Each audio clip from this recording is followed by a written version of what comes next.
Good evening, viewers. Today we are going to talk based on this English language procedure that for individual people, individual purposes.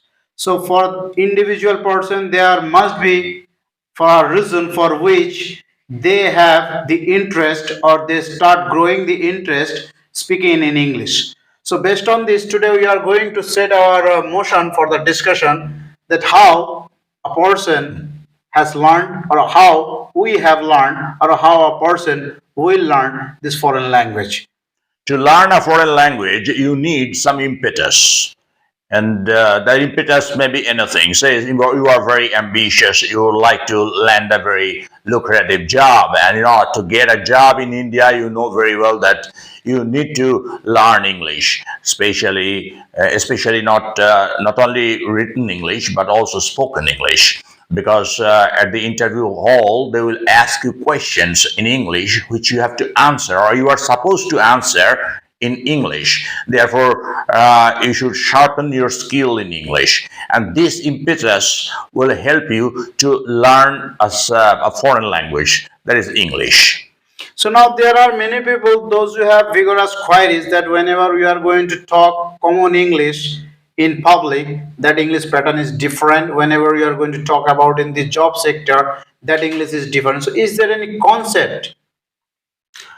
There are different words, English words. Some words are formal words and some words are informal words. But mostly on formal occasions, we are expected to use formal words. That means we have to confine ourselves to a formal vocabulary. Whereas in our day-to-day conversation, when you are having a chat with your friends or with the members of your family, with your neighbors, you may use informal words and especially slang words and phrases and idioms. Okay, as you have used the word called slang, is a very common in nature or stick on the ground that most of the Indian they feel that informal or the slang means Indian taboo language. So what is on that? Please try to highlight on this.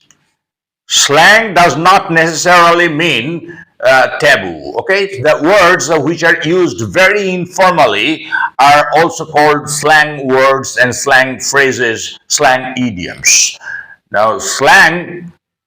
It is better for us to avoid slang words when we are talking to the seniors, when we are talking to the respectable people, or on formal occasions. But when you are having a conversation, freewheeling conversation, a chat with your friends, what's the harm? You may use any word you like.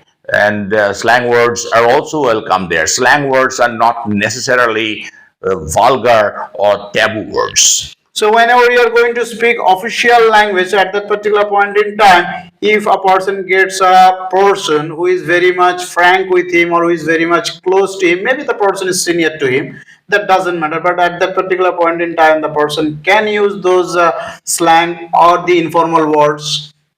The person doesn't matter much. What matters is the gravity of the situation, Okay. the gravity of the occasion. Say you at the interview hall, if you see that your interviewer happens to be one of your acquaintances, you are not supposed to switch over to an informal vocabulary. You have to keep your speech restricted, confined to a vocabulary, very, very, very formal vocabulary. That is what I mean. And in fact, when you are talking to your brother at home, you are using a certain vocabulary. Whereas if your brother happens to be the employee of the same office at which you work, you are not supposed to use the same vocabulary with your brother as you do at home. So there, when you are in the office environment, it is better for you to use a very formal vocabulary.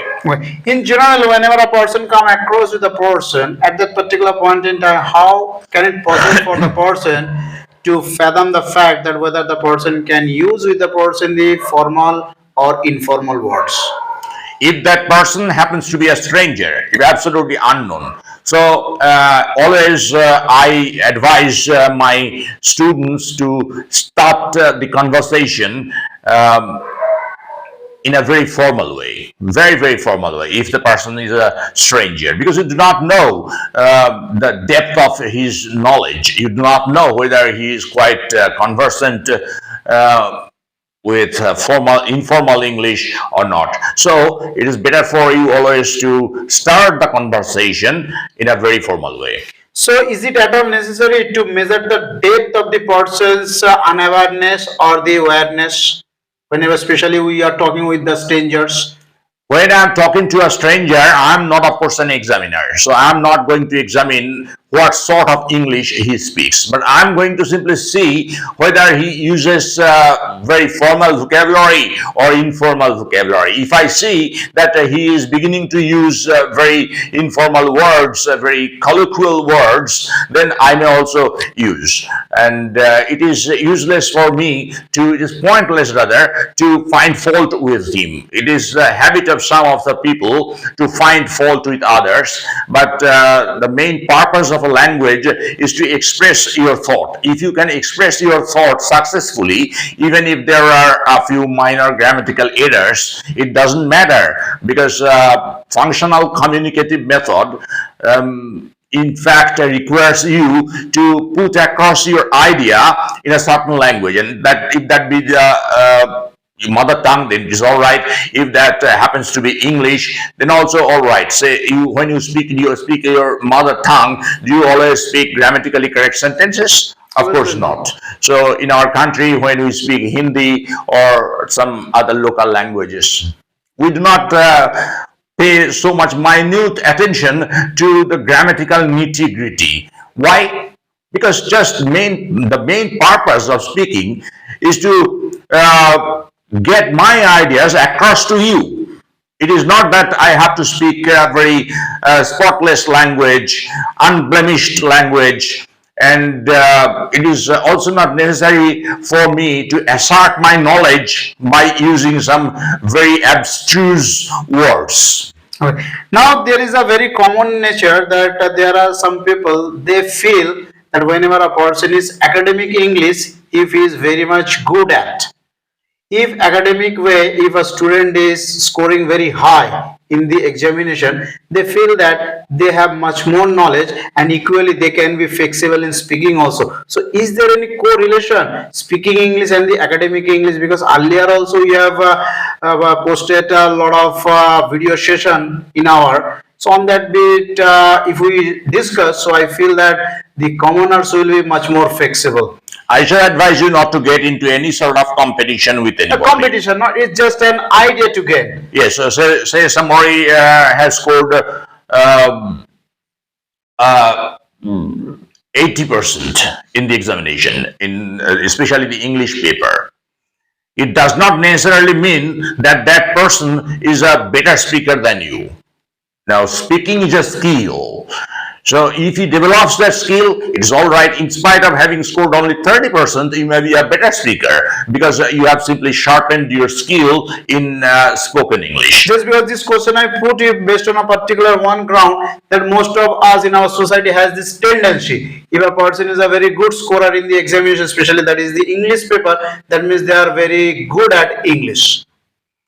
They are good at English so far as writing is concerned, or so far as English grammar is concerned. But speaking does not only include English grammar, speaking includes so many other modules. So all those modules should be taken into consideration. One of the modules is pronunciation, the other is fluency. Now, when you speak English, your pronunciation should be correct, I mean, lexically correct, or else the listener may misunderstand you. And also your fluency should be optimal. Of course, by fluency, I do not mean speed. Some of us have the misconception. They think that to be fluent in a certain language is to pick up high speed when you are speaking English. It is not necessary. Just move at your relaxed pace when you are speaking English, and To some have a extent, chat. it is to some extent supplying the word smoothly. That's right, exactly. When you are speaking very spontaneously and very smoothly, you are sailing smooth in a certain language. That means you have enough adequate fluency. So now on this basis, is there any possibility at all that to adopt the culture of speaking English as per the our mother tongue whenever we go, mainly we use our common language, so called the mother tongue. So English also can be in the communicative way wherever we are present surrounding the our place. We can be free, we can be flexible with this foreign language. It depends on the culture to which you have been exposed since your childhood. Now, there are some people who use English as their daily mode of communication, even at home. Their friends also attend English medium schools. So when they talk to their friends, they very often speak English. Even at home, their parents talk to them in English. They speak a kind of mixed language. They use a lot of native words in the words belonging to their own mother tongue, and also they use English words. Sometimes they use some English sentences, sometimes they use some Bengali sentences, sometimes they leave a Bengali sentence or a Hindi sentence midway through and they start off on English. So it is a little ridiculous, because when you are speaking a certain language, it is better for you to speak that language only. Okay, and there are some words, of course, used in some other language which are borrowed from your language. Say you speak English and your mother tongue is English, but I'm an Indian, my mother tongue is not English. But I use a lot of words, English words, which our language has borrowed from from English. So that is okay, all right. Those words have been already absorbed into our language. In the same way, there are many Indian words which are being used by the English people, by the American people, when they speak English. One of them is karma. This Sanskrit word. We also often hear people using the word moksha to mean liberation. Instead of liberation, they use the word moksha. The word moksha is borrowed from Sanskrit. So this way there is a very free exchange of words between languages, and that's a very healthy sign. So I feel that this is a session which you have already carried for our viewers. So it will give them a little helping hand, rather it will stand by us. So we will be upcoming once again with a new session for the video.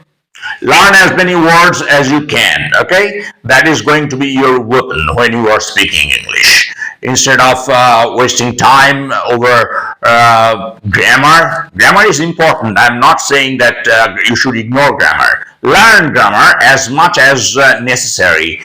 But words are always more important when it comes to speaking. When you are speaking English, your fluency depends on how many words you know. If your vocabulary is very, very limited, very small, then it is very normal for you to stumble, to fumble, to mumble. Therefore, it is very important for you to improve your vocabulary under all circumstances.